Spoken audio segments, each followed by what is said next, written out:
مزید ویڈیوز پانے کے لیے ہمارے چینل کو سبسکرائب کریں اور بیل آئیکن کو پریس ضرور کریں۔ السلام علیکم ورحمۃ اللہ وبرکاتہ۔ میرے پیارے ناظرین، امید ہے آپ سب خیریت سے ہوں گے۔ اللہ رب العزت آپ لوگوں کو اسی طرح خوشحال رکھے۔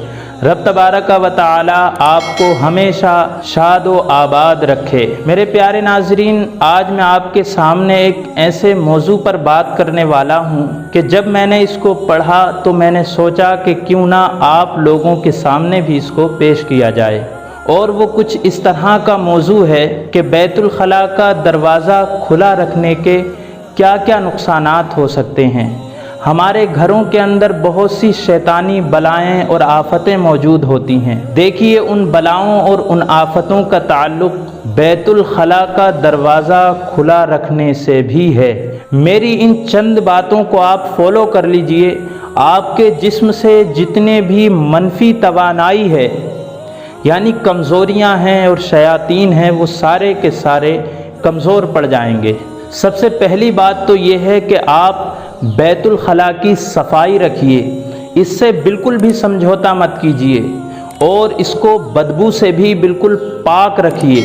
رات کو سونے سے پہلے بیت الخلاء کو بالکل صاف ستھرا رکھنے کا اہتمام کیجیے، اور بیت الخلاء کا دروازہ ہر وقت مستقل بنیادوں پر بند رکھیے۔ بیت الخلاء میں کپڑے اتار کر ان کو لٹکتا ہوا نہ رہنے دیجیے، اس سے بھی بہت سے نقصانات ہوتے ہیں۔ آج اکثر یہ دیکھا جاتا ہے کہ بیت الخلاء کے اندر لوگ اپنے گندے کپڑوں کو وہیں پر ڈال دیتے ہیں اور وہ کئی دن تک پڑے رہتے ہیں۔ نہیں، اس کے لیے الگ کسی ڈبے کا یا الگ انتظام ان کو رکھنے کا کیجیے، ورنہ اگر اسی وقت دھو لیں تو زیادہ بہتر رہے گا۔ اور بیت الخلاء میں کبھی بھی خوشبودار چیزیں نہ رکھیے، اور اس میں کبھی بھی خوشبو کا استعمال مت کیجیے۔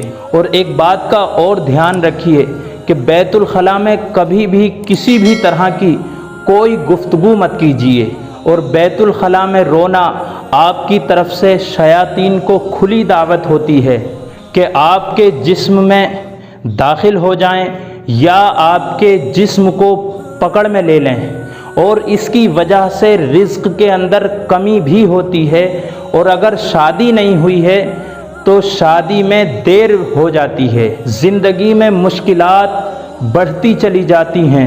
تو یہ کچھ باتیں تھیں جو میں نے آپ کے سامنے پیش کی۔ میں نے سوچا کہ کیوں نہ آپ لوگوں کو بھی بتا دیا جائے، ہر اچھی بات بتانا ثواب ہوتا ہے۔ لہذا آپ سے یہ گزارش ہے کہ آپ اس کو لائک، شیئر اور چینل کو سبسکرائب کیجئے۔ آج کے لیے بس اتنا ہی، ملتا ہوں کسی اگلے ویڈیو میں۔ تب تک کے لیے اپنا اور اپنوں کا خیال رکھیے، اور مجھے بھی اپنی دعاؤں میں یاد رکھیے۔ السلام علیکم ورحمۃ اللہ وبرکاتہ۔